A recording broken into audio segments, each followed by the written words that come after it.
My name is Vesper Thorne, and I was 34 the afternoon my aunt publicly erased me from our bloodline. I had just driven 14 hours straight from Nevada, navigating the winding Oregon coastal highway with my 2 kids asleep in the back. I carried my exhausted daughter up the sprawling cedar steps of the Blackwood Cove estate. That was when Marisane, my mother's sister, planted herself right in the double doors. She stared down at me while 30 of our relatives watched from the wraparound deck. She didn't blink. "You need to leave," she said. "This weekend is strictly for the actual family." My mother, Leora, was standing right over Marisane's shoulder. She watched it happen and kept her mouth completely shut. So I turned around. I strapped my kids back into their car seats, drove into the nearest harbor town, and made a single phone call to the woman who actually owned that house. 2 days later, every coward on that deck was blowing up my phone, practically weeping for me to fix the disaster they let happen. Welcome to the quiet side of vengeance. We don't scream. We don't throw things. We just find the paper trail and lay it out on the table. If you appreciate boundaries and consequences, you'll want to hear this. Let me take you back to that cedar deck. Gal pad from my tote bag and wrote the date at the top. I documented Marisane's exact words and the timestamp of the confrontation. I sat on the ugly floral bedspread, racking my brain for a way to contact Sylvine that bypassed my aunt's control. Slowly, I remembered a desperate gamble I took 2 years ago. Back when my letters first started coming back, returned to sender, and every phone call was intercepted by Marisane claiming Sylvine was asleep, I got suspicious.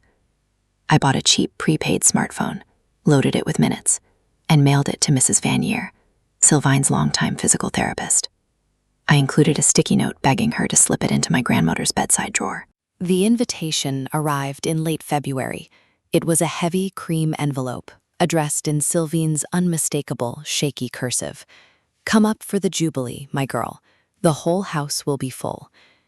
I stood by my kitchen island in Nevada reading it, and I honestly broke down a little. Nobody had invited me to a single holiday or birthday in nearly 2 years. People act like a 14-hour drive is an insane distance to travel for some smoked salmon and awkward small talk. Those people have never been casually discarded by their own flesh and blood. I packed our SUV the night before. Callum, my 9-year-old, insisted on packing his crab nets because the estate had its own private inlet. Alice, who was barely 5, spent the whole evening painting a watercolor of the ocean for her great-grandmother. We hit the road long before the sun came up. Somewhere around the 9th hour, we lost cell service in the mountains, and I just let the silence settle. I kept thinking about the property, 500 acres of ancient coastal timber and sharp cliffs that my grandfather bought for nothing back in the day. The smell of salt and crushed pine needles, the heavy brass door knocker that always echoed through the foyer. I spent every childhood summer working those boat docks.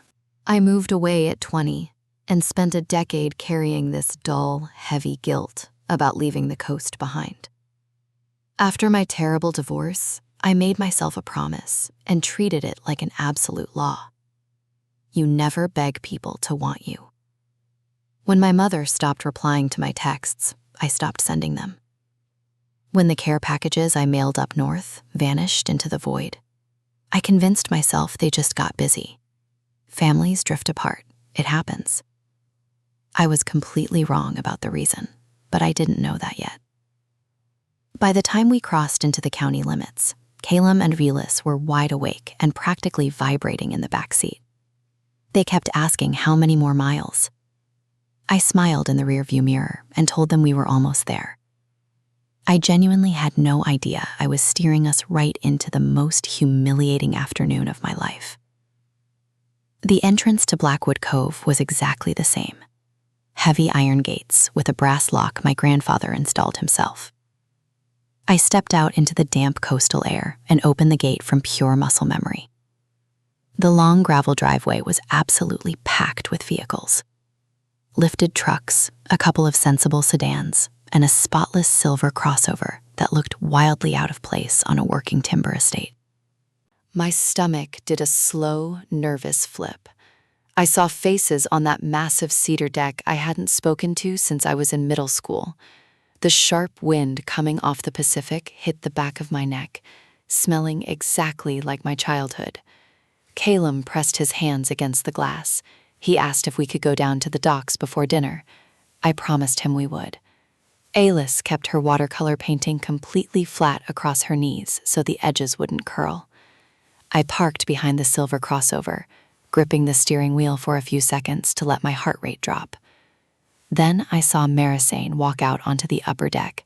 She squinted down at the driveway. Even from the driver's seat, her expression was impossible to misread. It wasn't the face of a woman thrilled to see her niece after a long absence. She looked like a woman who just found a leak in her roof. I gave a small wave out of pure reflex. She did not wave back. She turned her head and said something over her shoulder to the crowd behind her. A dozen heads snapped in my direction, then quickly looked away. It's that specific body language people use when the verdict has already been decided behind your back. I unbuckled my seatbelt, trying to convince myself I was just being paranoid. I've learned the hard way to listen to that first drop in my gut, rather than the hopeful lies I tell myself to keep the peace. The three of us walked up the stone path holding hands. The chatter on the deck died down like someone had hit a mute button. Marisane descended 3 steps to block the main landing. I briefly thought she was coming down to hug us. She was 58, wearing a cashmere sweater, and she crossed her arms tight across her chest. She barely glanced at my kids before locking eyes with me. She pitched her voice so it would carry across the entire deck. "Who told you to come?" she asked. "This weekend is for the actual family." My brain couldn't process it at first. I let out this short, baffled laugh. Calum squeezed my hand so hard it hurt. Alice tugged on my jacket and asked in a bright, carrying voice if we were trespassing. 30 people were staring at us. My great-uncle, a couple of cousins I grew up building forts with, and some corporate-looking woman holding an iPad near the railing. Right behind the screen door stood Leora, my own mother, the woman who bought my first car and held my hand through childbirth. She was staring hard at the floorboards. I stood perfectly still, giving my mother every single second of that suffocating silence to look up and defend me. I waited for her to say, "Marisane, back off, that's my daughter." She didn't move an inch. Marisane took advantage of the dead air. "Sylvain is mesting," she said, her voice dripping with fake concern. "She doesn't want the house all loud and chaotic. It's really best if you just turn around and don't upset her." It was delivered with such a calm, reasonable tone. It was also an absolute lie, though I wouldn't have the hard proof for another 2 days. I felt the heat flushing my face and creeping up my neck. But my background is in legal auditing. I spend my life in deposition rooms. I know exactly what you lose the moment you snap in front of an audience. I looked right past my aunt's shoulder, locked onto my mother, and said her name. Leora. She physically flinched. She opened her mouth, took a breath, and let it out. Then she said the sentence that broke whatever was left of our relationship. "Just don't make a scene, Vesper." Not stop treating her like dirt. Not let the kids in. Just don't make a scene. As if my children breathing on the porch of my childhood home was a volatile threat. Something inside my chest just went cold and heavy. People always expect the discarded person to scream. They actually want you to lose it, because an angry, crying woman is so incredibly easy to dismiss as crazy. I've been overlooked my entire life because I'm naturally quiet. That afternoon, my quietness was my armor. I dropped down to one knee so I was eye level with Elise. She was smart enough to sense the danger, and a 5-year-old has no business feeling that kind of tension. "Change of plans, Bug," I said, using the steady voice I use when the power goes out or she needs a vaccine. "We are going to find a pirate motel." Calum was older. He stood there with his jaw locked tight, his eyes shining with unshed tears. He refused to cry in front of them. Seeing him try to be tough gutted me worse than anything Marisane had said. I stood back up. I refused to give my aunt the screaming match she desperately wanted. I refused to give my mother the public embarrassment she was terrified of. I just tightened my grip on my kids' hands, turned around, and walked them straight back down the cedar steps. We walked right past the silver crossover and the woman with the iPad. I didn't look back a single time. My hands stayed perfectly steady until the car doors clicked shut. I secured Alice in her booster, then reached over to check Caleb's seatbelts, even though he hadn't needed help in years. I just desperately needed a mundane task to anchor my hands. Looking through the windshield, I watched the deck watching us. A few of the older cousins looked genuinely nauseous. My great-uncle took a hesitant step toward the stairs, but the woman next to him grabbed his flannel shirt, and he froze. That is the pathetic reality of a family held hostage by one dominant personality. They will feel sick about the cruelty, yet they will do absolutely nothing to stop it. I finally put the car in reverse. The corporate woman by the railing was pointing at the roofline, typing notes on her iPad. Caleb looked at me from the back seat and asked in a tiny voice why his great-grandmother hated us. I swallowed hard. I almost told him that some people are just broken inside, but I stopped. The woman who taught me how to read title charts and told me I had a spine of steel didn't hate me. The woman who mailed me that handwritten envelope wanted us there. Somebody was manipulating the narrative. I backed down the long driveway, the gravel crunching loud under my tires. At the end of the property line, I hit the main road and sat with my turn signal blinking. Taking a left meant hitting the interstate and driving 14 hours back to the desert. Taking a right meant heading into the harbor town of Oakhaven, a place I hadn't stepped foot in for years. I sat there listening to the blinker tick. Then I turned right. I was far from finished. The Oakhaven Lodge had peeling paint and a broken vending machine, but it gave us a clean room with 2 queen beds overlooking the docks. I played it off as a spontaneous adventure. I bought them awful gas station pizza, hooked my laptop up for a movie, and bought Salem those terrible sour gummies he loves. Once they were totally engrossed in the screen, I slipped into the bathroom. I turned the shower on full blast to drown out any noise, sat on the edge of the cheap fiberglass tub, and let myself fall apart. I cried until my ribs hurt, but I only gave myself the lengths of a standard shower. Then I turned the water off, washed my face, and shifted gears. Because my brain kept snagging on a massive contradiction. Marisane claimed Sylvain was resting and didn't want the noise, yet I had a letter in my bag proving otherwise. Both of those narratives couldn't exist in the same reality. One was a complete fabrication, and I was betting my life it was the one delivered on the deck. I review financial audits for a living. I spend 40 hours a week untangling paper trails that executives desperately want buried. That career wires your brain to stop arguing about human emotions and start hunting for the documents. I didn't drive across 3 states to have a shouting match on a porch, but I was absolutely going to figure out what was happening to the matriarch of this family. I pulled a legal pad from my tote bag and wrote the date at the top. I documented Marisane's exact words and the timestamp of the confrontation. I sat on the ugly floral bedspread, racking my brain for a way to contact Sylvain that bypassed my aunt's control. Slowly, I remembered a desperate amble I took 2 years ago. Back when my letters first started coming back returned to sender, and every phone call was intercepted by Marisane claiming Sylvain was asleep, I got suspicious. I bought a cheap, prepaid smartphone, loaded it with minutes, and mailed it to Mrs. Vanier, Sylvain's longtime physical therapist. I included a sticky note begging her to slip it into my grandmother's bedside drawer. I had written 4 emergencies, strictly between us. I never actually knew if Mrs. Vanier managed to sneak it in. Sylvain had sent exactly 1 text a few weeks later. "Thank you, my girl. I miss you." After that, absolute silence. I let the silence convince me she had just forgotten about me, because admitting she was isolated was too terrifying. I dug out my phone and found a hidden contact. My thumb hovered over the call button. The lifelong conditioning in my head whispered that I was being dramatic.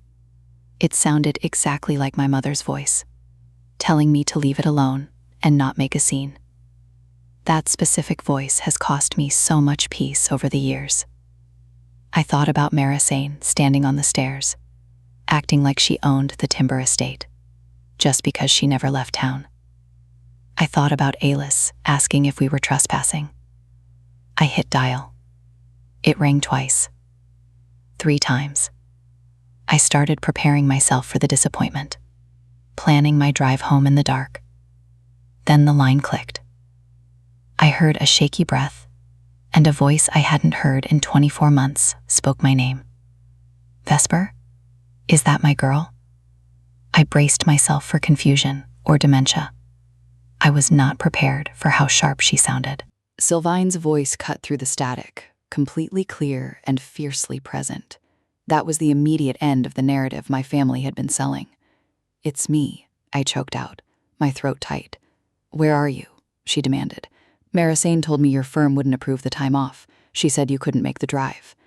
I sank to the floor of the motel room, pressing my back against the wall. "Sylvine, I'm in Oakhaven. I'm at the lodge by the docks. I drove up for the Jubilee.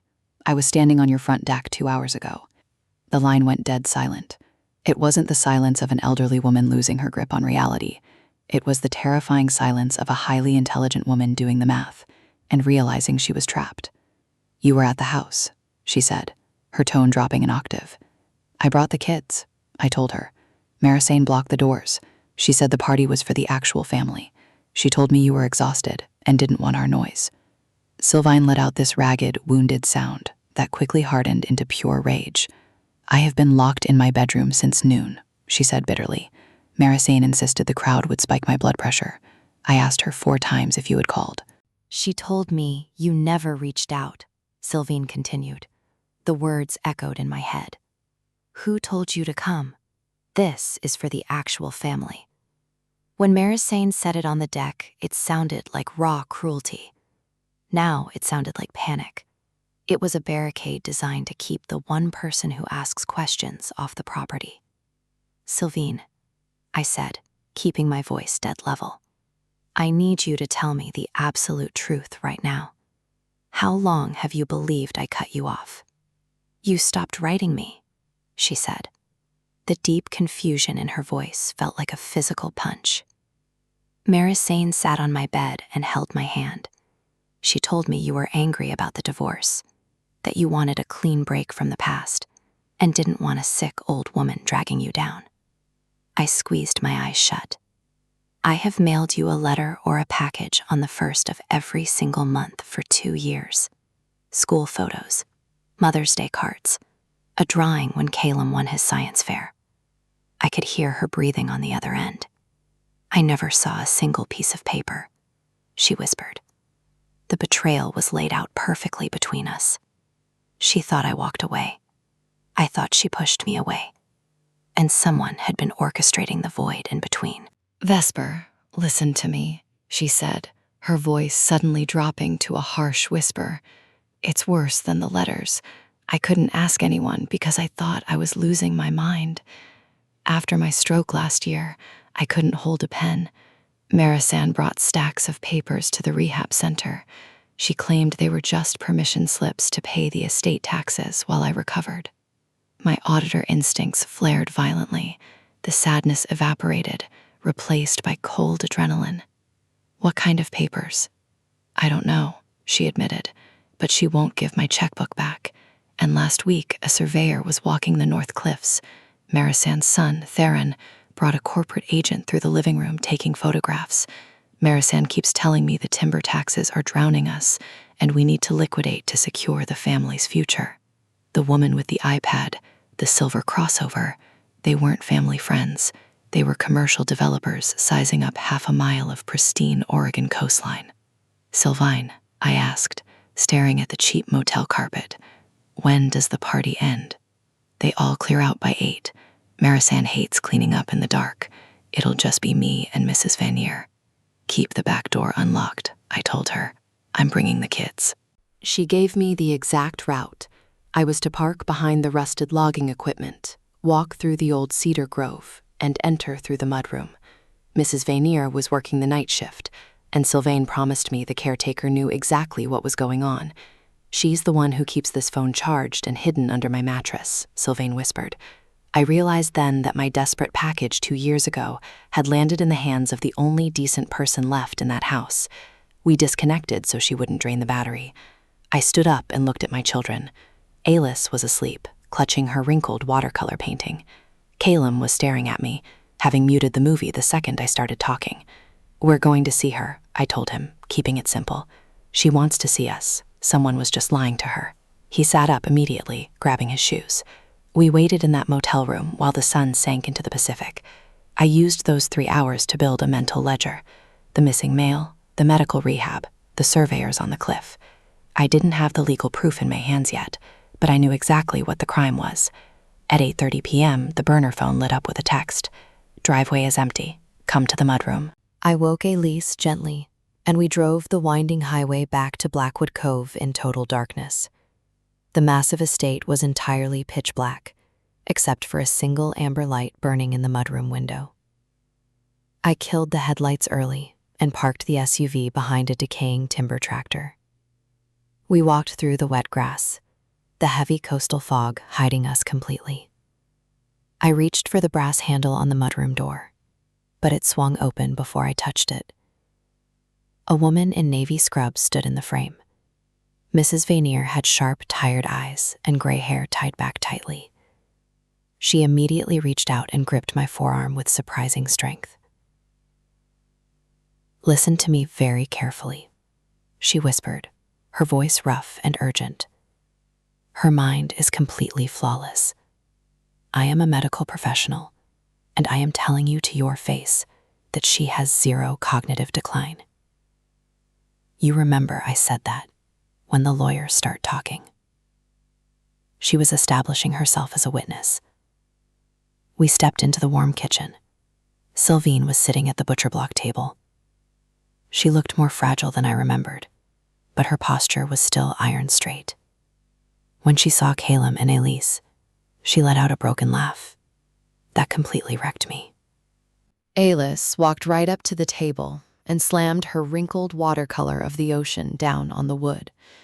"I made you a picture of the water," she announced. Caleb hesitated for a second, but Sylvine reached out her trembling hand, and he ran into her arms.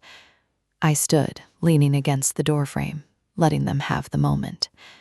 I had driven 14 hours, been publicly humiliated by my own mother, and shoved off my own property. But right now, none of it mattered. I had found her. After a few minutes, Sylvine gently patted Caleb's back, looked over their heads, and met my eyes. The warmth drained out of her face, replaced by absolute steel. "Mrs. Vanier is taking them to the den to watch a movie," she said.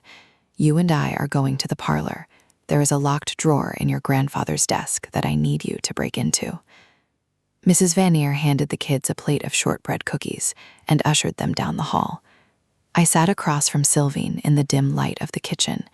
She explained the nightmare of the last 18 months, the devastating stroke, the physical therapy, the months she spent unable to leave the second floor. Marisane had taken over the mail and the banking. She lived the closest, Sylvine said, tracing the grain of the table. She brought me a stack of papers while I was still on heavy painkillers in the rehab wing. She swore they were temporary authorizations, just to pay the electric bill and the property taxes. My hand shook so badly the pen tore the paper. I trusted her, Vesper. She's my daughter. She looked away, her jaw tight. Then I recovered. I asked for the checkbook back, and she laughed it off. Then she stopped bringing me my bank statements. "This land is the only thing your grandfather and I built from the dirt up. I was born in the upstairs nursery." I leaned forward. "The developers, Sylvine, did Theron say what they were building?" "A luxury resort," she spat the words out like poison. "Theron told me it would generate enough wealth to set the whole family up for generations." I told him I don't care about generational wealth. I want to die looking at the cliffs I own. But I am trapped upstairs without a car. Show me what she's hiding. We walked into the dark parlor. The antique mahogany desk sat in the corner. Sylvine pointed her cane at the bottom right drawer. "Marisane keeps a brass padlock on it now. She thinks I sleep through the afternoon." I didn't bother looking for a key. I grabbed a heavy iron fire poker from the hearth, jammed it against the brass lock, and snapped the hinge right off the old wood. I pulled the drawer open. Neatly arranged hanging files filled the space. It wasn't the messy paperwork of a daughter trying to help her sick mother. It was a meticulously organized corporate takeover. My fingers walked across the labels: medical, insurance, appraisals.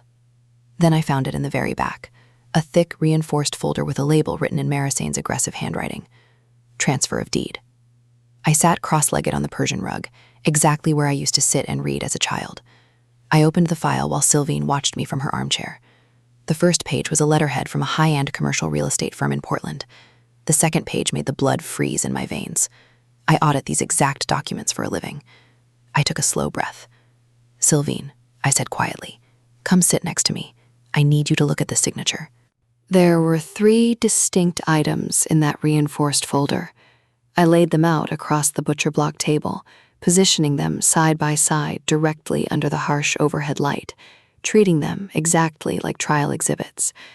The first was a comprehensive, durable power of attorney. It officially designated Marisane as the sole agent over every single one of my grandmother's financial accounts and property holdings. The date stamped at the top corresponded exactly to the week she suffered her massive stroke. The signature resting on the bottom line was a jagged, barely legible scrawl. It was undeniably the desperate handwriting of a woman lying in a hospital bed, heavily medicated, who had been handed a ballpoint pen and told she was merely authorizing her medical copays. The second document made the blood completely abandon my face. It was a commercial warranty deed, partially executed, transferring all 500 acres of the Blackwood Cove estate from Sylvain's name into an entity listed as Obsidian Peak Ventures LLC. The ink for the final signature was empty, but there was a hard closing date typed perfectly into the top right margin. I stared at the numbers and actually spoke them aloud into the quiet kitchen. 4 days, I whispered, the reality crashing down. They are closing this sale in 4 days. Sylvain reached out, her hand finding my shoulder, her grip terrifyingly tight. But it was the third item in that folder that completely shattered me. That third item had absolutely nothing to do with commercial real estate or stolen timber money. It was a thick bundle of envelopes wrapped tight with a brittle rubber band. My own handwriting stared back at me. My return address from Nevada. Every single Mother's Day card, every sprawling letter, every photograph of Calum and Alice I had religiously mailed north for the last 2 years. Every last one of them was sealed. They hadn't been vast in a fireplace or shredded. They had been meticulously hoarded. Marisane kept them because abusers always keep the evidence they might need to weaponize later. Sylvain reached out and picked up the heavy bundle with both hands, holding it like a wounded animal. Marisane sat on the edge of my bed, she whispered, her voice fracturing. She looked me dead in the eye and told me you stopped writing. The final piece of the puzzle snapped into place. The handwritten invitation that dragged me across 3 states had never come from Marisane's desk. Mrs. Vanier had mailed it in secret, risking her own job, simply because Sylvain had begged her to. I looked down at the typed closing date on the warranty deed again. 4 days. Right then, I entirely stopped being a grieving daughter who got chased off a cedar deck. I flipped the switch and became something significantly more dangerous. If you want to know what absolute panic looks like in a corporate auditing environment, it looks exactly like nothing. It looks like a woman quietly pulling her smartphone from her pocket and taking incredibly sharp, perfectly lit photographs of every single page. I made sure the digital date and timestamps were visibly running across the screen. I photographed the fraudulent power of attorney.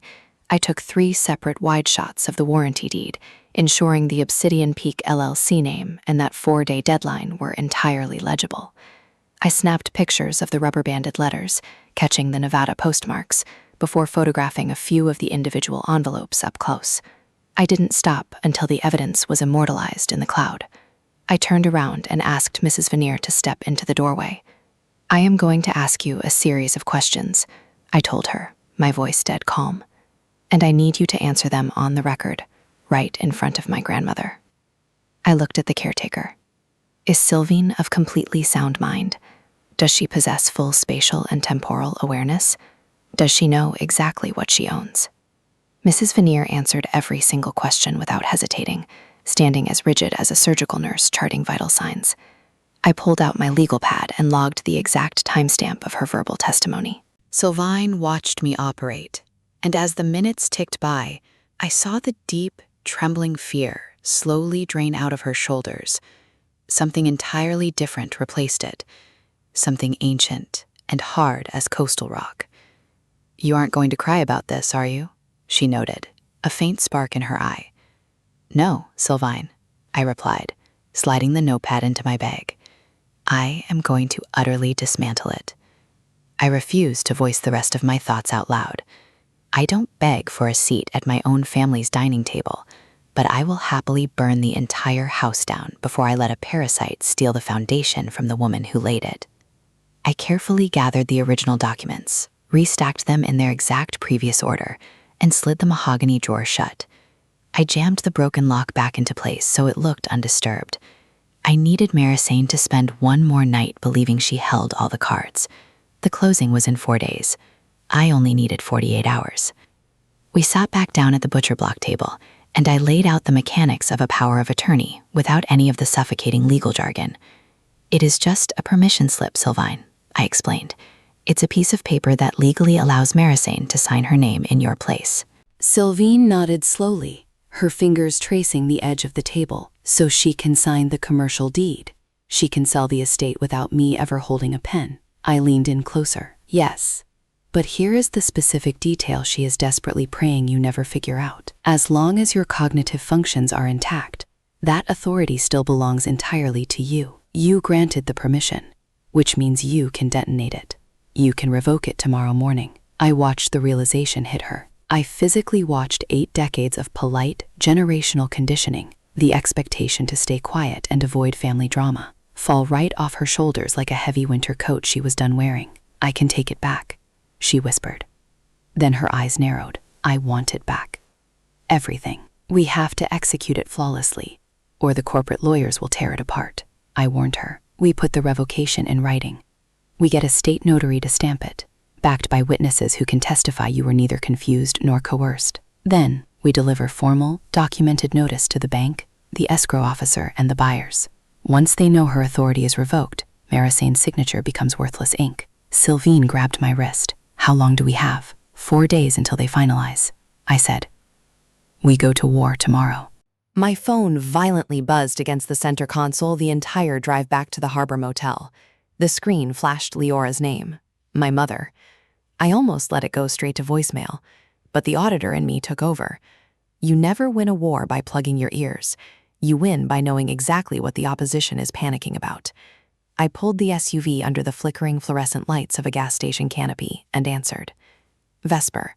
Her voice sounded incredibly thin, stretched tight with anxiety. "Marisane is completely beside herself.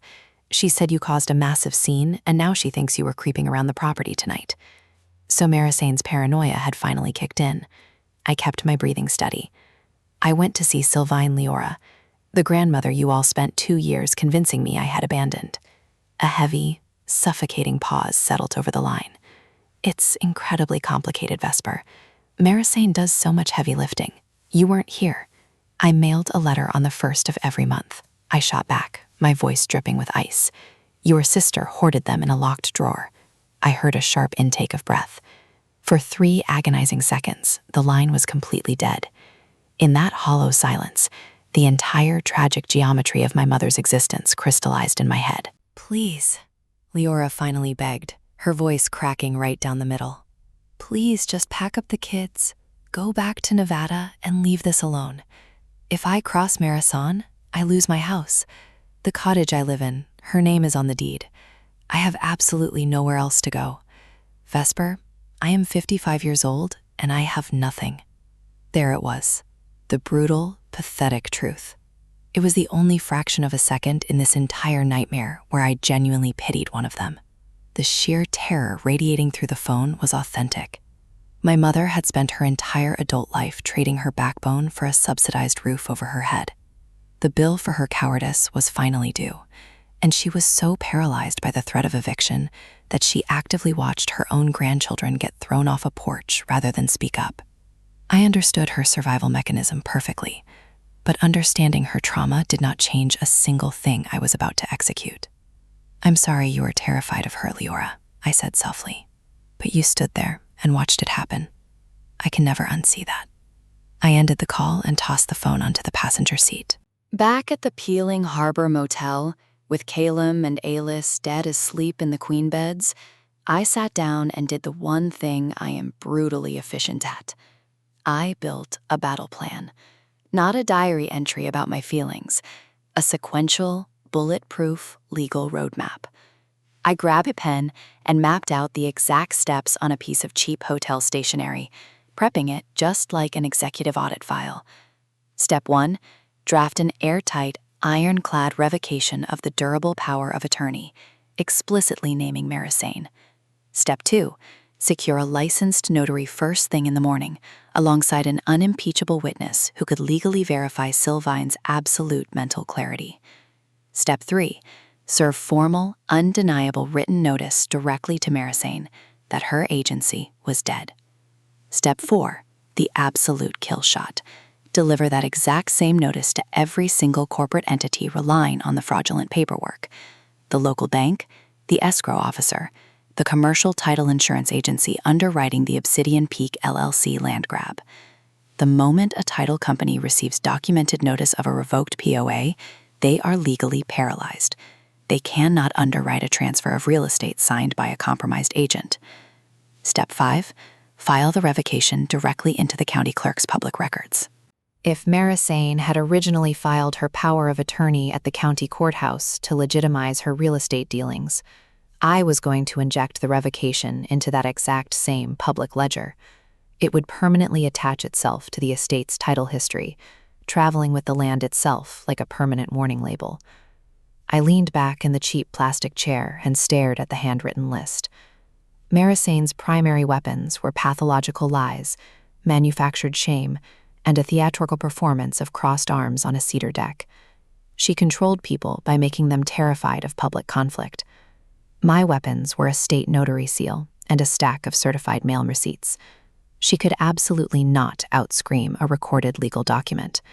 That is the fatal flaw of narcissists like my aunt. They are violently terrified of the exact fight they cannot win by simply being the loudest, most aggressive person in the room. I set my phone alarm for 5:30 in the morning. I needed an aggressive local attorney, a notary stamp, and a minor miracle. The miracle appeared the next morning in the form of a man named Soren Kale, whose faded brass plaque hung off a brick building on Oak Haven's main drag, Kale Property and Estate Law. Soren was a man in his late 60s, wearing tortoiseshell reading glasses and drinking black coffee from a mug that looked 50 years old.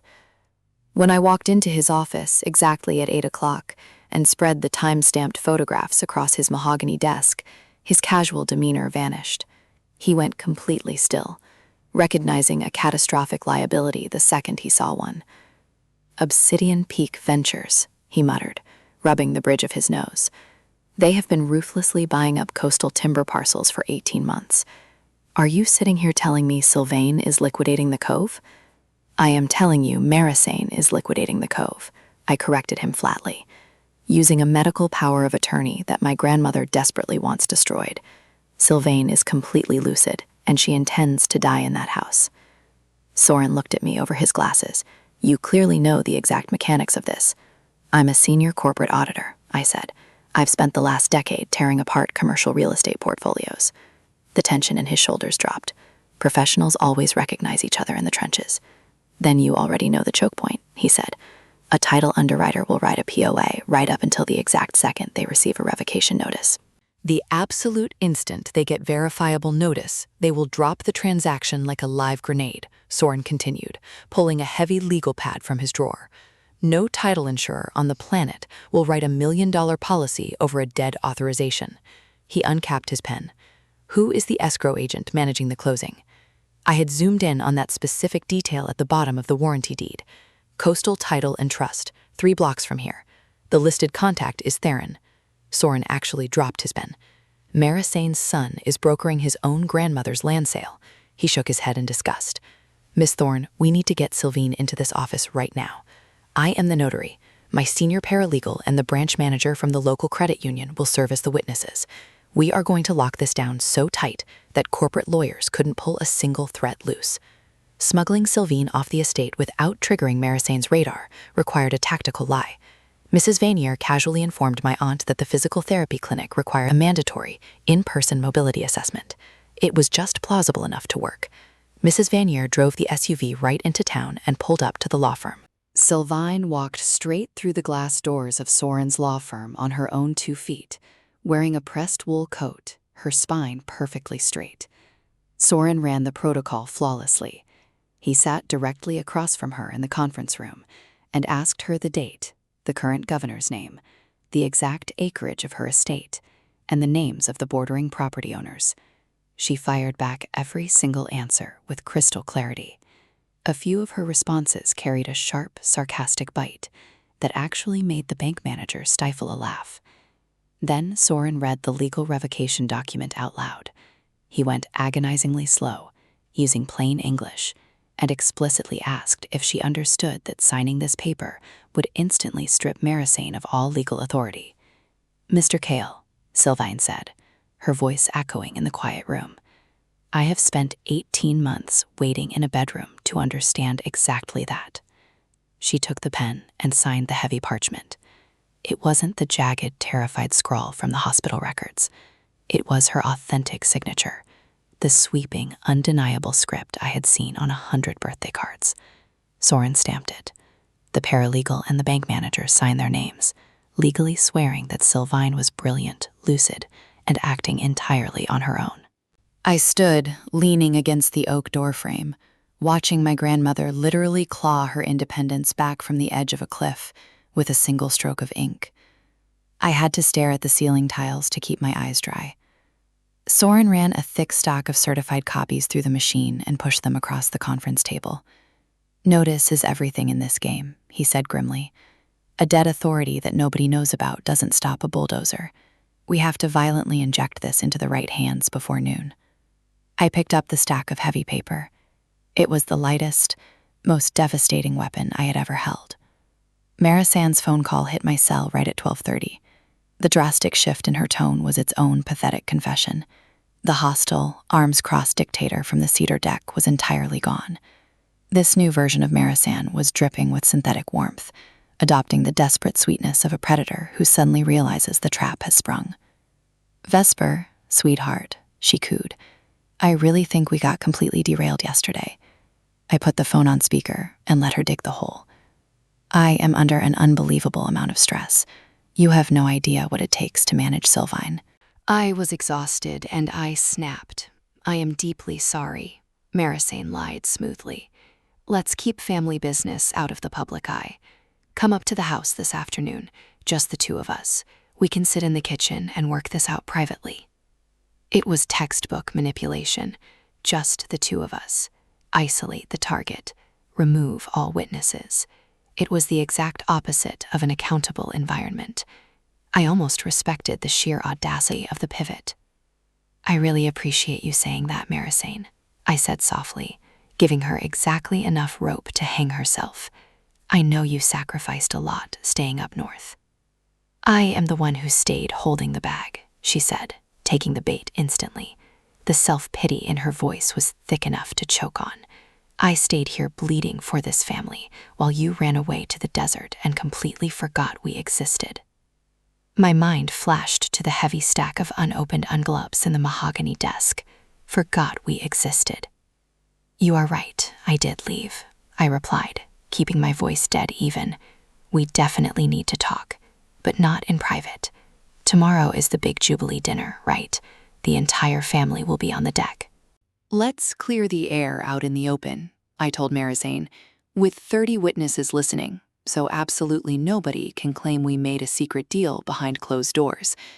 The silence on her end of the line was suffocating and icy. She desperately wanted me trapped in a private room where her emotional manipulation works best. I had just informed her I was bringing the fight to the exact stage where she publicly humiliated me. "Fine," she finally snapped, all the fake sugar evaporating from her throat. "Tomorrow on the deck."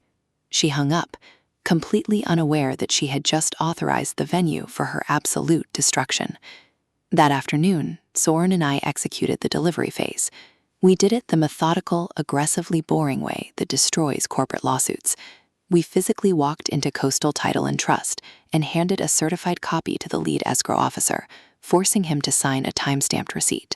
We drove to the credit union, where the branch manager immediately flagged Sylvine's accounts, freezing Marisane out of the cash flow. We fired off a copy to Obsidian Peak LLC via registered mail with a mandatory return signature. We emailed the closing attorney. Finally, we marched straight into the county courthouse. We stood at the clerk's window and officially recorded the revocation into the county's permanent ledger, chaining it directly to the estate's title history.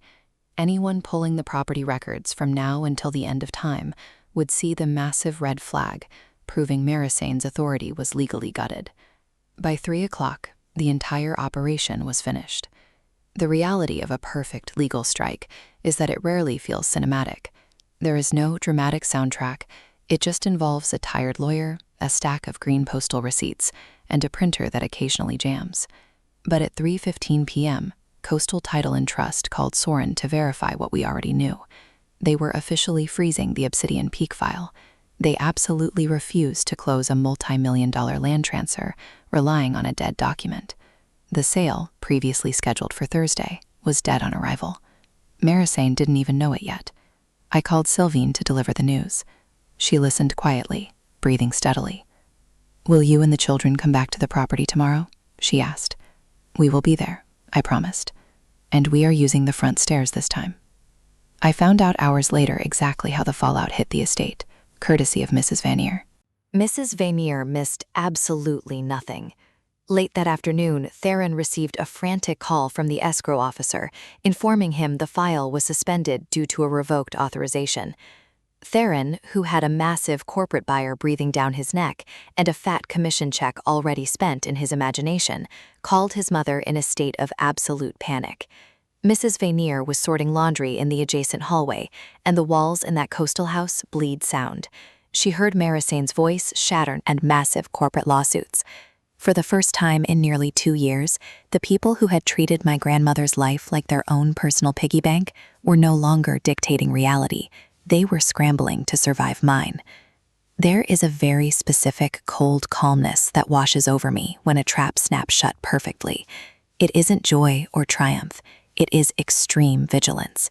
Because the most lethal moment with a narcissist is never when they are winning.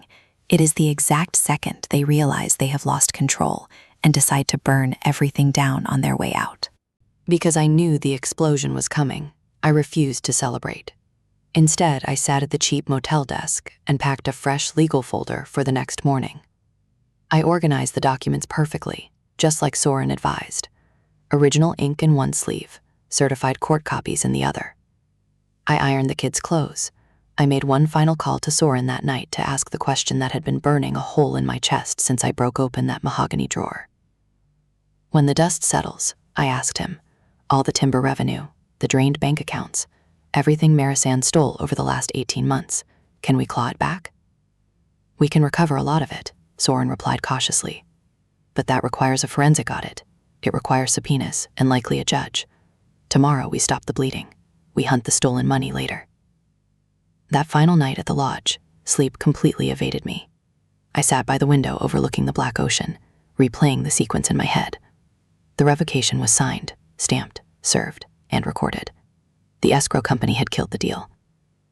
Tomorrow, my only remaining task was to stand in the daylight and speak the brutal truth. Standing in front of the people who eagerly swallow the lies terrified me far more than the corporate legal war. Paper trails are logical. Mobs of defensive relatives are not. Around midnight, Caleb woke up and padded barefoot across the ugly carpet to sit next to me. He inherited my absolute inability to let things go. "Mom," he asked quietly, staring out at the docks, "are we the actual family?" I had been waiting for that specific question to resurface since the incident on the deck, and I had spent 48 hours defining the answer. Being an actual family has absolutely nothing to do with who holds the keys to the front door, Caleb, I told him, pulling him close. It is entirely about who refuses to leave when things get ugly. It is about who notices when someone is locked in a room and physically kicks the door off the hinges to get them out. He processed that for a minute. We kicked the door down, he whispered. We absolutely did, I replied. He rested his head on my arm, his breathing slowing down as sleep pulled him under. I stared out at the freezing Pacific Ocean. I thought about Sylvine, born in the upstairs nursery of that massive house, currently being held hostage in it. I thought about Leora, so paralyzed by the fear of losing her pathetic rented cottage that she sacrificed her own spine. And I thought about Marisane, fully convinced that merely occupying the same zip code gave her the right to strip a woman of her dignity. You do not get to determine who belongs to a bloodline just by standing guard at the property line. You earn your place by what you do when the cameras are off and nobody is forcing your hand. Tomorrow, the entire crowd would be drinking wine on that cedar deck again, but this time I wasn't driving up the coast to beg for permission to sit down. I was showing up to completely rewrite the record. We drove up the gravel driveway the next afternoon, the three of us walking up the exact same stone path in our pressed clothes. The chatter died instantly. Heads snapped in our direction. My great-uncle froze with a beer in his hand. My cousin stared. Leora stood near the glass doors, her face looking like wet ash. And exactly on cue, Marisane marched down the cedar steps. Her arms were already folding across her chest, shifting into that impenetrable closed-door stance. The intimidation tactic had worked flawlessly 2 days ago, and she arrogantly assumed it would force me into submission again. "Vesper, I specifically told you," she started barking, raising her voice for the audience. But she never finished the sentence, because right behind her, the heavy glass doors slid open. Sylvain stepped out onto the sprawling deck. She walked under her own incredible power, wearing a navy silk dress and a silver shawl, rejecting the cane she supposedly needed. Mrs. Vanier shadowed her by 2 steps, her hands hovering, but entirely unnecessary. Absolute, suffocating silence slammed into the crowd. Half the people on that deck hadn't seen Sylvain out of a wheelchair or a bed in over a year, solely because Marisane had actively controlled the narrative. Sylvain walked straight to the top of the stairs. She placed one hand on the cedar railing, not to steady herself, but to completely command the space. She looked down at the 30 relatives drinking on her property, like a judge staring at a guilty courtroom. "Well," Sylvain announced, her voice cracking like a whip, "now that everyone is finally present."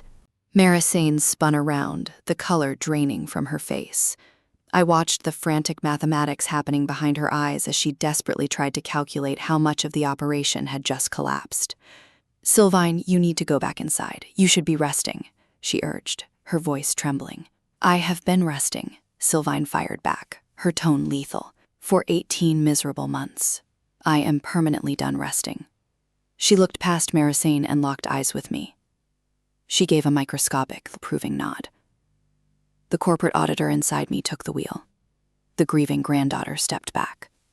I walked right up the steps and slammed my heavy legal folder down onto the cedar railing. "Before anyone touches the catering," I announced, projecting my voice across the estate, "this family is going to review some physical documentation." Sylvain took the floor immediately. It was her absolute right. And the crowd needed to hear the condemnation straight from the source. Marisane sat on my bed and told me Vesper stopped writing, she declared, her eyes sweeping over the frozen crowd.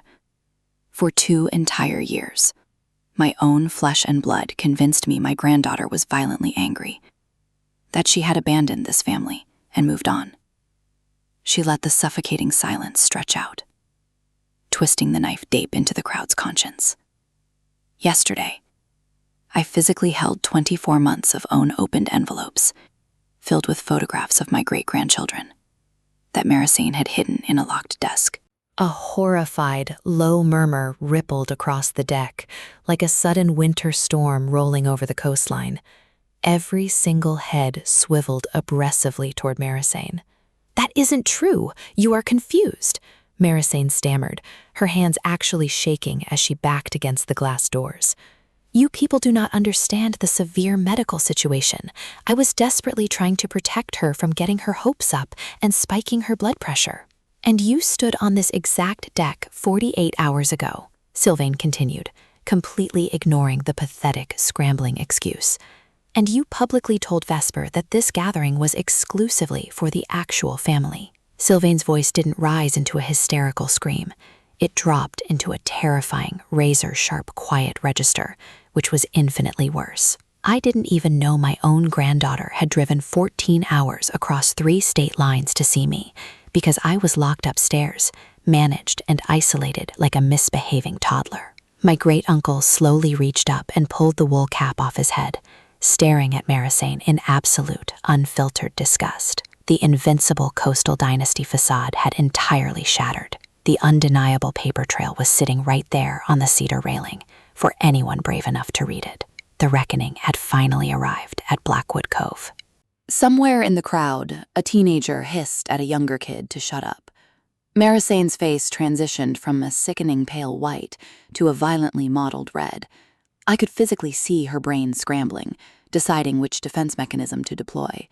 She ultimately grabbed the only shield she ever used. "I am the one who stayed." The words tore out of her throat so aggressively it startled the hounds resting beneath the deck.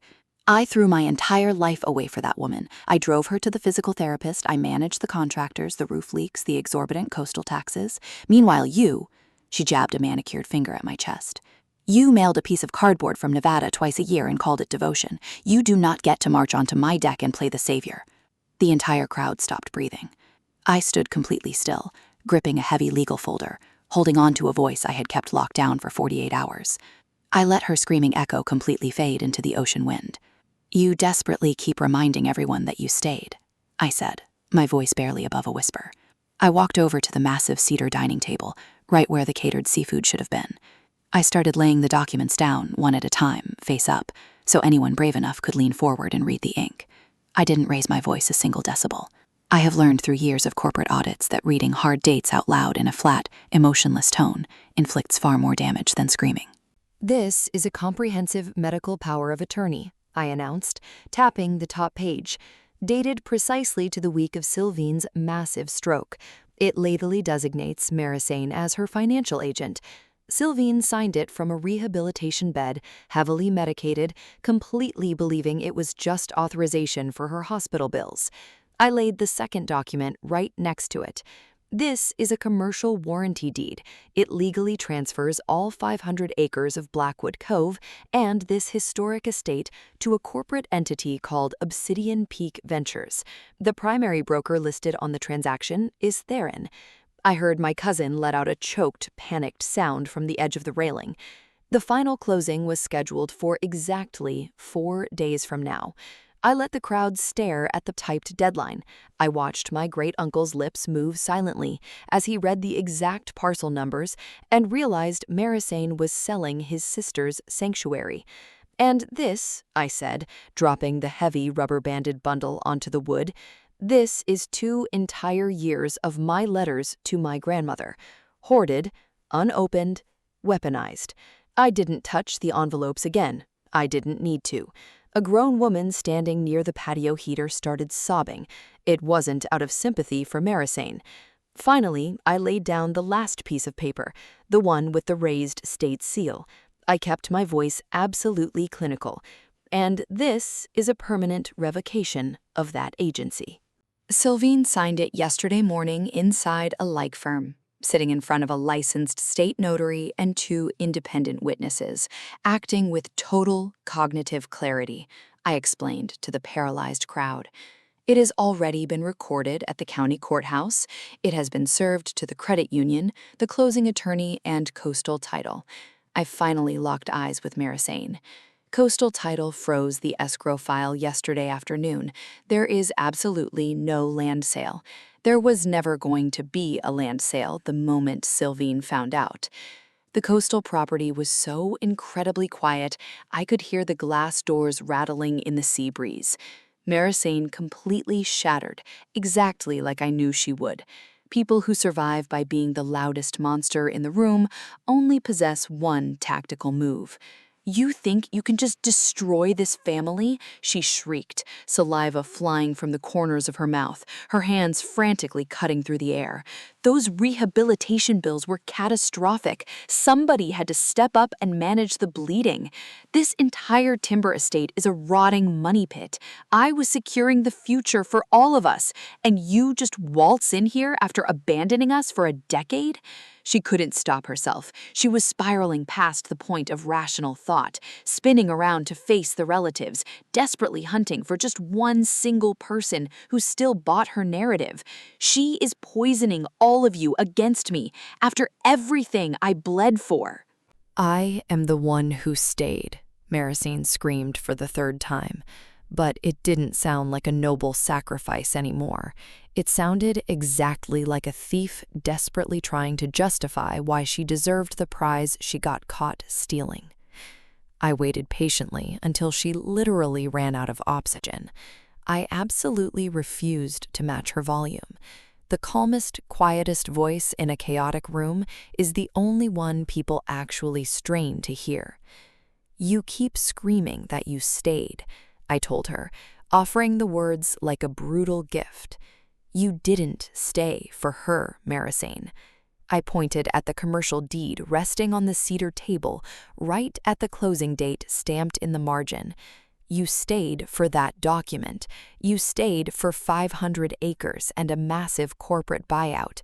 You hoarded her mail so she would feel completely isolated and dependent on you. You locked her on the second floor so nobody could accidentally tell her the truth. You didn't stay to nurse your mother. You stayed to steal her home right out of under her feet. And you almost pulled it off." Marisane's jaw dropped open, but her vocal cords completely failed. Theron was already backing away toward the driveway, melting into the shadows exactly like cowards do when the undeniable paper trail finally comes out. Leora had both hands clamped over her face, quietly weeping. Then Sylvine stepped right down off the upper landing and stood shoulder to shoulder with me at the table. Sylvine reached out with a trembling hand and picked up the notarized revocation. She held it high so the harsh afternoon sun illuminated the watermark, proving to everyone breathing on that deck that it was authentic. She stared at her oldest daughter for a brutally long time. When she finally spoke, she took the exact insult Marisane had thrown at me and handed it back, cold and absolute. "You wanted to establish who the actual family is. 2 days ago, standing on these exact stairs, you demanded to know who invited my granddaughter. You told her she wasn't real family." She gently lowered the document back to the wood and smoothed it flat with her palm. "Read the ink, Marisane. It carries my name, my signature, my fully functional mind, my absolute choice. And the only reason this coastal estate still belongs to this bloodline is standing right next to me." She didn't have to scream. 30 people heard every single devastating syllable. Marisane frantically scanned the yard looking for a lifeline. She found cousins intensely studying the floorboards. She found her own great-uncle slowly shaking his head in disgust. She found her own son already starting his truck engine. The toxic authority that had suffocated that family for 18 months completely evaporated into the ocean air. The only thing left standing there was a 58-year-old woman who got caught. "This is not over," Marisane hissed, but there was absolutely zero leverage left in her throat. "No," Sylvine agreed calmly. "It absolutely is not. There is still the pending matter of what you systematically drained from my checking accounts. We will be forensically tracking every single dollar." She turned her back on Marisane, delivering the cleanest, most devastating physical dismissal I have ever witnessed. She slowly knelt down to where Elise was standing, her eyes wide, gripping my leg. "Now, Sylvine," smiled at my daughter, "I believe you painted me a beautiful picture of the water." Real life rarely wraps up with a cinematic bow. The Obsidian Peak deal was permanently dead, killed the exact second the title company read our notice. Marisane's authority was permanently burned into the county ledger as revoked. The aftermath was much slower and uglier. Soren Kale helped Sylvine hire a vicious elder abuse litigator from Portland. They launched a massive forensic audit of every single dime that cycled through the estate's accounts during those 18 months. They tracked the missing lease checks and the mysterious withdrawals. That phase wasn't a satisfying confrontation on a deck. It was months of agonizing subpoenas, frozen assets, and heavy legal billing. It is still ongoing. Sylvine might never recover the stolen cash, but the timberland is secure. Her name is back on her own existence, and she finally opens her own mail. Theron completely stopped coming around. Marisane fled to a cheap inland rental, complaining to anyone who will listen that her ungrateful family maliciously betrayed her. As for Leora, my mother finally called me about 3 weeks after the confrontation. She had moved out of the cottage Marisane controlled and signed a lease on a tiny apartment of her own. She sounded terrified, but truly free for the first time in 3 decades. She gave me a real apology, the rare kind that doesn't include a single defensive excuse. I listened to the entire thing in silence. Then I told her the absolute truth. I forgive you, Leora, but I am never going to pretend that afternoon on the deck didn't happen.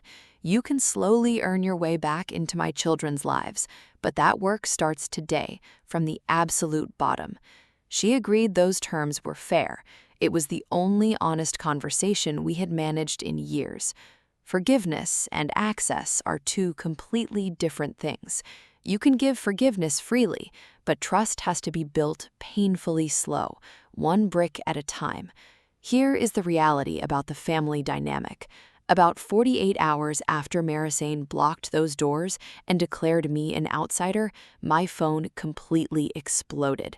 Cousins I hadn't spoken to in decades, my great-uncle leaving a voicemail so thick with regret, I had to pull my car over. Even Marisane called twice, violently oscillating between crying and screaming. Every single one of them begged me to come back and fix it. We didn't know the truth. Please bring the kids. You are family. 48 hours earlier, not a single one of those cowards had stepped off that deck to defend my children. Now they were absolutely desperate for my validation. I stood by my kitchen island in Nevada, watching the missed calls pile up, and I genuinely almost laughed. I thought about the absolute rule I adopted after my divorce. You never beg people to want you. I never actually begged for a seat at their table. It turned out I held the deed to the table the entire time. I eventually drove back up to the Oregon coast, not for them, but for her. I drive the kids up every month now. We walk straight through the heavy brass front doors, Sylvine meets us in the foyer, and absolutely nobody dares ask who invited us. If there is one crucial takeaway from this nightmare, it is this. An actual family is never the person standing guard at the threshold, arrogantly deciding who gets access. It is the person who notices you are being systematically locked out and quietly shatters the deadbolt to let you back in. That is my truth. 1 blocked doorway, 1 smuggled burner phone, and a heavy stack of legal paper that screamed louder than I ever needed to. If this reminds you that loving someone requires verifying they are actually safe, make that phone call today. Drop a comment, and I'll catch you in the next breakdown.